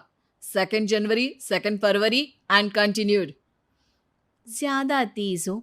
अच्छा, ऐसी क्या चीज है जिसे तुम छुए बिना पकड़ सकते हो? बात। 2 माँ और 2 बेटी पिज्जा खाने गई, सबने एक एक स्लाइस खाया, फिर भी सिर्फ 3 स्लाइस ही खा पाए। कैसे? क्योंकि उनमें एक ग्रैंड मदर है, फिर उनकी बेटी यानी कि मदर, और फिर उनकी बेटी। हो गई 2 माँ और 2 बेटी। मिल गया 3 स्लाइड का हिसाब। अरे कभी तो अपनी गूगल की दुनिया से बाहर निकलो। अपने आप को अगर इतना ही तेज समझती हो तो अब तुम मेरे सवालों का जवाब दो। कौन सा फूल सबसे अच्छा है? किसका दूध दुनिया में सबसे ज्यादा अच्छा है? कौन सी मिठास सबसे अच्छी है? अभय के सवाल सुन प्रतिभा असमंजस में पड़ चुपचाप बैठ जाती है, जिसे देख सब हैरान रह जाते हैं। प्रतिभा के पास सवाल का जवाब नहीं, ये चमत्कार कैसे हो गया? अरे कभी गूगल छोड़कर ढंग की किताबें पढ़ी होती तो पता होता। इसी तरह कुछ दिन बीत जाते हैं, जिसमें अभय का जवाब ना दे पाने की वजह से प्रतिभा सवाल पूछना बंद कर देती है, लेकिन साथ ही सुकून से रह भी नहीं पाती, जिसे देखकर एक शाम अभय प्रतिभा को कहता है, देखो, मेरा तुम्हें हर्ट करने का कोई मोटिव नहीं था। बस समझाना था कि अगर तुम्हारे पास कोई टैलेंट है तो उससे लोगों को नीचा दिखाने की जगह उन्हें सीखने में या मदद करने में इस्तेमाल करो। ज्ञान नहीं, जवाब दो। सबसे अच्छा फूल कॉटन का है, क्योंकि उससे हमें कपड़े पहनने को मिलते हैं। सबसे अच्छा दूध माँ का है, क्योंकि उसकी वजह से एक बच्चा स्वस्थ और तंदुरुस्त रहता है। और सबसे अच्छी मिठास तुम्हारी ज़ुबान में होती है। अगर ज़ुबान से अच्छा बोलोगे तभी तो लोगों से जुड़ पाओगे, उनके मन और जीवन में घर कर पाओगे। अभी भी ज्ञान ही दिया, लेकिन ऐसा जो मेरे पास नहीं था। सॉरी, मुझे कभी समझ में ही नहीं आया कि मैं कितना गलत कर रही हूँ, और ना ही किसी ने समझाया। पर अब वादा करती हूँ, गूगल से ज़्यादा किताबों में समय लगाऊंगी, और जो भी सीखूंगी उससे शो ऑफ नहीं करूंगी, लोगों की हेल्प करूंगी। सास बहू का रिश्ता। निधि और उसकी सास के बीच हमेशा किसी न किसी बात पर अनबन छिड़ी ही रहती है, जिसके चलते दोनों कभी एक दूसरे को समझने और प्यार करने की कोशिश तक नहीं करती। अरे मेरे तो भाग ही फुट गए जो ऐसी बहू मिली। हाय, मेरी तो जिंदगी बर्बाद हो गई। भगवान, या तो अच्छी सास दे देता या फिर गूंगी। इन्हें मेरे सिर बिठाकर कौन से जन्म का बदला ले रहे हैं भगवान? क्या बोली? वही जो आपने सुना। इतनी बड़ी हो गई कि सास से जुबान लड़ाती है। अरे यही सीख कर आई है क्या मायके से? अरे नहीं नहीं, उसके लिए तो ससुराल ही काफी है। मेरी सास ने मुझे बहुत अच्छे से जुबान लड़ाना सिखाया है। हाँ। सास बहू की तीखी नोक झोंक चल ही रही होती है कि दीपू वहां आ जाता है। रिश्ता करते हुए पति पत्नी की जगह सास बहू की कुंडली मिलानी चाहिए, क्योंकि अगर सास बहू का रिश्ता अच्छा नहीं तो उनका पता नहीं, पर पति की जिंदगी तो पक्का झंड है। मुझे अपने सामने कोई झगड़ा नहीं चाहिए, बस करो दोनों। दोनों शांत होकर अपने अपने काम में बिजी हो जाती हैं। दीपू ऑफिस चला जाता है, जिसके थोड़ी ही देर में दीपू की बहन कल्पना का फोन आता है। अरे कैसी है रे बेटा? ससुराल में सब बढ़िया है ना? कोई तुझे परेशान तो नहीं करता? सास की बात सुनकर पास खड़ी निधि हंसकर कहती है, अरे बाहर है ऊपर वाले, खुद बहू को शांति से सांस भी नहीं लेने देती, और बेटी से पूछ रही है कोई परेशान तो नहीं करता? अरे मेरी बेटी तुम्हारी तरह नाकारा और बदतमीज नहीं है, इसलिए उससे पूछना बनता है। तो उनकी सास भी आपकी तरह नहीं होगी, इसीलिए उन्होंने कुछ बोला नहीं। और इसी के साथ एक बार फिर दोनों सास बहू के बीच तानों का युद्ध शुरू हो जाता है। फिर कल्पना कुछ देर तक तो फोन पर सुनती रहती है, पर जब दोनों चुप होने का नाम तक नहीं लेती तो वो चिल्लाते हुए बीच में बोलती है, अरे बस करो, यहाँ फोन कान पर लगाए जब मुझसे आप दोनों की बातें सुनी नहीं जा रही तो मेरा बेचारा भाई न जाने किस हाल में होगा। अरे ये सब तेरी भाभी की वजह से है बेटा। तो माँ, आप भी कुछ कम नहीं है। आप दोनों को ही अपना रिश्ता सुधारने की जरूरत है। मैं एक बाबा को जानती हूँ जो रिश्ते सुधारने में एक्सपर्ट हैं। आप दोनों उनके पास जाइए। ना जी ना, मैं ऐसे ढोंगी बाबा में नहीं मानती। देखा, कहा था ना। अरे ये तो हमारे घर में शांति चाहती ही नहीं है। भाभी, एक बार ट्राई करके तो देख लो। इस पर निधि मान जाती है और अगले ही दिन दीपू के ऑफिस जाने के बाद दोनों बाबा के पास पहुंच जाती हैं। सास बहू के बीच रिश्ता कुछ ज्यादा खास नहीं है। हर समय तू मैं चलती रहती है। हाँ जी हाँ, बिल्कुल सही। आप तो बहुत ज्ञानी है बाबा जी। तो उपाय सुनो। बहू को साफ और सच्चे मन के साथ सास को 12 लाल और 12 हरी चूड़ियां भेंट करनी है। मतभेद अपने आप कम हो जाएंगे। बाबा का उपाय सुन अगले दिन निधि सास को चूड़ियां भेंट कर देती है, लेकिन इससे भी उन दोनों के बीच कुछ सही नहीं होता। अरे पक्का इसने ही किलस कर चूड़ियां दी होंगी, तभी कुछ नहीं हुआ। दोनों दोबारा बाबा के पास जाती हैं। कुछ नहीं होता। तो दूसरा उपाय सुनो। सुबह सूरज निकलने से पहले ही घर की सफाई कर सारा कूड़ा घर से बाहर कर ठंडे पानी से स्नान करना है। इससे दोनों के बीच रिश्ते अच्छे हो जाएंगे। अरे इतनी जल्दी मम्मी जी ही उठ सकती हैं? ये आपको ही करना पड़ेगा, मैं अकेली तो लड़ाइयाँ नहीं करती ना। बाबा का उपाय मानते हुए अगली सुबह से सास जल्दी उठ सूरज निकलने से पहले घर की सफाई कर ठंडे पानी से नहाने लगती है। ये सब कुछ दिन तक चलता है, जिससे अभी भी दोनों के रिश्ते तो नहीं सुधरते, पर सास की तबीयत खराब होने लगती है। अब लगता है आपने मन से काम नहीं किया होगा, तभी तो रिश्ता वैसा का वैसा पड़ा है और तबीयत खराब हो गई। अरे सही कहती थी तुम, कल मुहा ढोंगी बाबा। देर आए पर दुरुस्त आए। चलो आराम करो अब निधि बाकी काम छोड़ सास की सेवा करने लगती है। अपनी पत्नी और माँ में ऐसा बदलाव देख दीपू बिल्कुल हैरान रह जाता है। अरे कहीं बाबा ने कोई जादू टोना तो नहीं कर दिया? मेरी माँ और पत्नी इतना घुल मिल कर तो नहीं रहती। ओहो सरकज़म। बस बस अब जाओ और अपना काम खुद कर लो, मुझे मम्मी जी का ख्याल रखना है। निधि की बात सुन हैरान दीपू बस उन्हें देखता रह जाता है और निधि सास का ध्यान रखने में लगी रहती है। इसी तरह दिन बीतते हैं और निधि आधे से ज्यादा समय सास के साथ बिताने लगती है, जिस वजह से उन दोनों का रिश्ता पहले से अच्छा होने लगता है और वो एक दूसरे को समझने लगती है। बहू, मैं सोचती हूँ एक बार उसे ढोंगी बाबा के पास जाना चाहिए, उसे सबक सिखाने के लिए। अरे पर मम्मी जी उसकी क्या जरूरत है, हमारे घर में सब ठीक है, फिर वो कुछ भी करे हमें उससे क्या। दोनों के बीच ये बात हो ही रही होती है कि तभी बाबा कल्पना के साथ उनके घर आ जाते हैं। माँ, बाबा आप दोनों से मिलना चाहते थे, इसलिए मैं उन्हें यहाँ ले आई। अरे पर हमें इस ढोंगी बाबा से नहीं मिलना। हाँ, मेरी बहू बिल्कुल सही कह रही है। जो कुछ समय पहले एक दूसरे को मारने को चलती थी, आज एक ही लय में बात कर रही है। आपको अपने रिश्ते के लिए किसी बाबा के नहीं, अपने आप की जरूरत होती है। रिश्ता सुधारने के लिए जरूरी है कि सास बहू को अपनी बेटी और बहू सास को अपनी माँ जैसा समझे और प्यार दे। उपाय तो बस एक तरीका है लोगों को समझाने का कि असली उपाय उनके पास ही है, आपको बस उन्हें समझना है। Joint family. रोशनी, अब तेरी शादी की उम्र हो चुकी है, सब तेरे लिए लड़का देख रहे हैं और तू है कि 8-9 बजे बिस्तर से उठ रही है। मम्मी, क्या आप भी सुबह सुबह ज्ञान दे रही हो? सोने तो दो कम से कम। क्या करें, अब तेरी हरकतें ही ऐसी हैं। चल अब बिस्तर छोड़ और मेरे साथ खाना बनाना सीख। ना, मैं नहीं बना रही खाना वाना, आप प्लीज जाइए ना यहाँ से। रोशनी की बातों से निराश होकर निशा वहाँ से चली जाती है। निशा, तुम रोशनी को घर का कामकाज क्यों नहीं सिखाती? अगर यही हाल रहा फिर तो 2 दिन में उसके ससुराल वाले उसे यहाँ छोड़कर चल देंगे। मैं तो बहुत कोशिश करती हूँ उसे घर की जिम्मेदारियाँ सिखाने की, लेकिन वो मेरी सुने तब ना। आप तो जानते ही हैं ना कि वो कितनी जिद्दी है।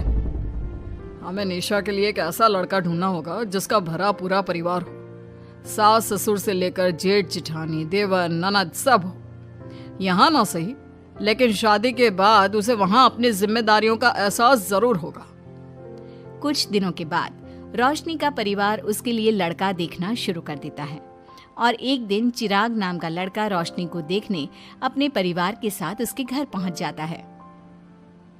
देखिए भाई साहब, मैं पहले ही आपको बता देती हूँ, हमारा परिवार बहुत बड़ा है, इसलिए अगर आपकी लड़की हमारे घर की जिम्मेदारियाँ बिना नान नुकुर के उठा सकती है, तभी हम ये रिश्ता पक्का करेंगे। अरे ये भी कोई बोलने वाली बात है बहन जी। हमारी रोशनी आपके पूरे परिवार को बैठे बैठे खिला सकती है। इतनी जिम्मेदार है मेरी बेटी। अगर ऐसी बात है फिर तो हमें इस रिश्ते से कोई आपत्ति नहीं है। तो फिर चट मंगनी पट ब्याह के बारे में क्या ख्याल है? हाँ हाँ बिल्कुल, शादी में देर किस बात की। 3 हफ्ते बाद ही शादी का शुभ योग है। अगर आपको कोई दिक्कत ना हो तो हम इनकी शादी भी 3 हफ्ते बाद ही करा देते हैं। अरे हमें इसमें कोई परेशानी नहीं है। इस तरह दोनों परिवारों में शादी की तैयारियां शुरू हो जाती है और कुछ ही दिनों बाद रोशनी की शादी चिराग से करा दी जाती है। शादी के बाद बहू, इनसे मिलो। ये है तुम्हारी दादी सास, ये बड़ी सास और बड़े ससुर। ये तुम्हारे जेठ, ये जेठानी। ये दोनों तुम्हारे देवर और ये इस परिवार की सबसे छोटी बेटी सिमरन, यानी कि तुम्हारी ननद है। परिवार में इतने सारे लोगों को देखकर रोशनी का सर चकरा जाता है। वो अपना सर पकड़ लेती है और मन ही मन सोचने लगती है, हे भगवान, ये किस जन्म का बदला लिया है आपने मुझसे? मैंने क्या बिगाड़ा था आपका जो आपने मुझे ऐसा परिवार दिया? बेटा, किस सोच में पड़ गई तुम? और कितने लोग हैं आपके परिवार में? बस हम इतने ही लोग हैं बेटा, ज्यादा लंबा परिवार नहीं है हमारा। अब इससे लंबा और कितना बड़ा परिवार होगा आपका? ये ससुराल कम चिड़ियाघर ज्यादा लग रहा है। कुछ कहा क्या तुमने बेटा? नहीं मम्मी जी, वो मैं बहुत थक गई हूँ, तो क्या अब मैं सोने जा सकती हूँ? हाँ हाँ, क्यों नहीं बहू। चिराग, बहू को अंदर कमरे में लेकर जा। जी माँ। चिराग रोशनी को अंदर कमरे में लेकर जाता है। चिराग, मुझे यहाँ नहीं रहना, मुझे अलग रहना है। ये तुम क्या बोल रही हो रोशनी? अभी तो आई हो तुम और अभी अलग होने की बात कर रही हो। परिवार वालों को पता चलेगा तो कितने दुखी होंगे वो लोग। मुझे नहीं मतलब किसी से, और इसे तुम परिवार कहते हो? ये परिवार कम कोई गली मोहल्ला ज्यादा लग रहा है। रोशनी, अभी तुम नई हो इस परिवार में, इसलिए शायद तुम्हें ऐसा लग रहा है। कुछ दिन में आदत हो जाएगी तुम्हें। चिराग की बात सुनकर रोशनी अपना सर पकड़ लेती है। आपको समझाना तो दीवार में सर पटकना है। मैं सो रही हूँ, लाइट ऑफ मत करना, मुझे अंधेरे में नींद नहीं आती। इतना बोलकर रोशनी बिस्तर पर लेट जाती है। रोशनी को देखकर चिराग का मुंह खुला का खुला रह जाता है। वो भी पैर पटकते हुए बिस्तर के दूसरे कोने में अपना मुंह मोड़कर सो जाता है। अगले दिन, देवरानी जी, आप उठ भी जाइए, सुबह के 6 बज चुके हैं। सोने दो ना मम्मी, क्यों परेशान कर रही हो? देवरानी जी, मैं आपकी मम्मी नहीं जेठानी हूँ। सुबह सुबह क्या मजाक है मम्मी? इतना कहकर रोशनी अपनी आंखें मसलते हुए उठती है और अपनी जेठानी को देखकर चौंक जाती है। दीदी, आप यहाँ? पिछले 1 घंटे से तुम्हें उठा रही हूँ, लेकिन तुम हो कि अब उठ रही हो? लेकिन अभी तो सिर्फ 6 बज रहे हैं, आपने मुझे उठाया क्यों? वो इसलिए क्योंकि आज तुम्हारे इस घर में पहली रसोई है, तो खाना आज तुम्हें ही बनाना होगा ना। क्या? मुझे पूरे मोहल्ले के लिए खाना बनाना पड़ेगा? नहीं रोशनी, तुम्हें पूरे मोहल्ले के लिए नहीं, सिर्फ परिवार के लोगों के लिए ही खाना बनाना है। आपका परिवार किसी मोहल्ले से कम है क्या? कुछ कहा क्या तुमने? हाँ, नहीं दीदी, आप चलिए, मैं अभी फ्रेश होकर आती हूँ। आरती वहां से चली जाती है, जिसकी थोड़ी देर बाद रोशनी भी रसोई में जाकर मजबूरी में सबके लिए खाना बनाने लगती है। पूरे 2 घंटे मेहनत करने के बाद उसका खाना बनकर तैयार होता है। वाह बहू, खाना तो बड़ा स्वाद बना है। सच में बहू, तुमने भले ही बहुत देर लगाई खाना बनाने में, लेकिन खाना बहुत स्वादिष्ट बना है। आपके हाथों में तो जादू है देवरानी जी। मैं तो कहती हूँ अब से रोज आप ही खाना बनाया कीजिए। क्यों मम्मी जी?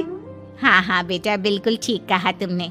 रोशनी, आज से रोज तुम ही खाना बनाना। ये सुनकर रोशनी चौंक जाती है। खाना खाने के बाद सभी लोग रोशनी को शगुन का नेक देते हैं और फिर अपने अपने रूम में चले जाते हैं। क्या यार रोशनी, इतना टेस्टी खाना बनाना जरूरी था क्या? अब फंस गई ना तू। ये सब सब माँ पापा की वजह से हो रहा है। उनके कारण मुझे ये सब झेलना पड़ रहा है। रोशनी गुस्से में अपने रूम में जाती है और अपनी माँ को फोन मिलाती है। मम्मी, मैं आपको कभी माफ नहीं करूंगी। आपने जानबूझकर मुझे इतने बड़े परिवार में भेजा है जहाँ मुझे सांस लेने की भी फुर्सत नहीं है। हमने ये सब इसलिए किया ताकि तू अपनी जिम्मेदारियां निभाना सीखे। अब मायके की तरह ससुराल में भी अपनी जिम्मेदारियों से मुंह मत मोड़ लेना। मुझे नहीं रहना माँ यहाँ। इस घर में जितने लोग हैं उतने तो हमारे गली मोहल्ले में भी नहीं थे। माँ, मैं आपसे आपकी सारी बातें मानूंगी, पर प्लीज मुझे यहाँ से ले जाइए। बिल्कुल नहीं, अब से वही तेरा सब कुछ है। वहां से भागने के बजाय अपनी जिम्मेदारियां पूरी करना सीख। इससे हमें भी थोड़ी खुशी मिल जाएगी। माँ की बातों से निराश होकर रोशनी फोन काट देती है, जिसके बाद उसकी नजर नेक में मिले पैसों पर पड़ती है और वो फटाफट से बिस्तर पर बैठकर पैसे गिनना शुरू कर देती है। अरे वाह, ये तो पूरे 25,000 रुपए हैं। किसी ने भी 5100 से कम का नेक नहीं दिया। चलो अच्छा है, कुछ तो फायदा हुआ इतने बड़े परिवार में शादी करने का। अब इन सब पैसों से मैं अकेले शॉपिंग करूंगी, बहुत मजा आएगा। शॉपिंग के बारे में सोच सोच कर ही रोशनी अपने बिस्तर पर कूदने लगती है। उसे बिस्तर पर कूदता देख सभी लोग चौंक जाते हैं। भाभी, आप ऐसे क्यों उछल रही हो? छोटी बच्ची हो क्या? अपनी ननद की बात सुनकर रोशनी का मुंह खुला का खुला रह जाता है। थोड़ी देर बाद रोशनी घर में बिना बताए शॉपिंग के लिए निकल जाती है और शगुन में मिले पूरे पैसों को शॉपिंग में उड़ा देती है। शाम में, देवरानी जी, कहाँ गई थी आप? जानते हैं सब आपके लिए कितना परेशान हो गए थे। कम से कम आपको बताकर तो जाना चाहिए था ना। सॉरी दीदी, मैं आप लोगों को बताना भूल गई। वैसे इतने सारे बैग किस चीज के हैं? तुम शॉपिंग करने गई थी क्या? हाँ दीदी, वो आज नेक में इतने सारे पैसे मिले थे ना, तो मैंने सोचा क्यों ना मैं उन पैसों की शॉपिंग ही कर लूं। अरे वाह, ये तो बहुत अच्छा सोचा तुमने। मम्मी, पापा, सिमरन, देवर जी, सब बाहर आइए। देखिए रोशनी हम सब के लिए क्या लाई है। रोशनी कुछ समझती उससे पहले ही वहाँ सब लोग आ जाते हैं। क्या हुआ आरती बहू, क्यों चिल्ला रही हो? अरे देखिए ना माँ, रोशनी हमारे लिए शॉपिंग करके आई है। वो देखिए, रोशनी हम सब के लिए कितने कपड़े लेकर आई है। आरती की बात सुनकर रोशनी के पैरों तले जमीन खिसक जाती है। उसके मुंह से एक शब्द तक नहीं निकलता। सच में भाभी, आप कितनी अच्छी हो। बेटा, हम सबके लिए तुझे खरीदारी करने की क्या जरूरत थी? अभी तेरी नई नई शादी हुई है, तुझे अपने लिए लेना चाहिए था ना। एक काम कर, ये सारे कपड़े तू ही रख ले, किसी को कुछ देने की जरूरत नहीं है। चलो, कोई तो समझदार है इस घर में। वाह भाभी, कितनी सुंदर ड्रेस है। ये शॉर्ट ड्रेस मुझे पता है आप मेरे लिए ही लाए होंगे, है ना? इसे मैं रख लेती हूँ। माँ, रोशनी इतने प्यार से सबके लिए कपड़े लेकर आई है, हमें मना नहीं करना चाहिए। तू सही बोल रही है बेटा, उसका मन रखने के लिए मैं ले लेती हूँ 1-2 साड़ियाँ। रोशनी झूठी मुस्कान लिए खड़े होकर सब देखती रहती है। देखते ही देखते उसके लाए सारे कपड़े घर वाले आपस में बांट लेते हैं और अब सिर्फ एक रुमाल को छोड़कर उसके पास कुछ नहीं बचता। अब ये रुमाल भी क्यों छोड़ा, इसे भी ले ही लेते। इतने में ही सिमरन रोशनी को आवाज देती है। भाभी, वो गलती से रुमाल रह गया है, क्या वो मुझे मिल सकता है? रोशनी वो रुमाल भी सिमरन को दे देती है। इतनी मेहनत से मैंने ये सब कुछ लिया था, लेकिन इन लोगों से मेरी खुशी बर्दाश्त नहीं हुई, कुछ भी नहीं छोड़ा। थोड़ी देर बाद रोशनी का पति भी वहां आ जाता है। मैंने सुना है आज तुमने सभी के लिए खरीदारी की है। तुम मेरे लिए कुछ लेकर नहीं आई? बस फिर क्या था, इतना सुनते ही रोशनी का पारा हाई हो जाता है और वो चिराग को घूरने लगती है, जिससे चिराग डर के मारे वहां से खिसक जाता है। हाय रे, फूटी किस्मत मेरी, जो ये जॉइंट फैमिली मेरे मत्थे चढ़ी।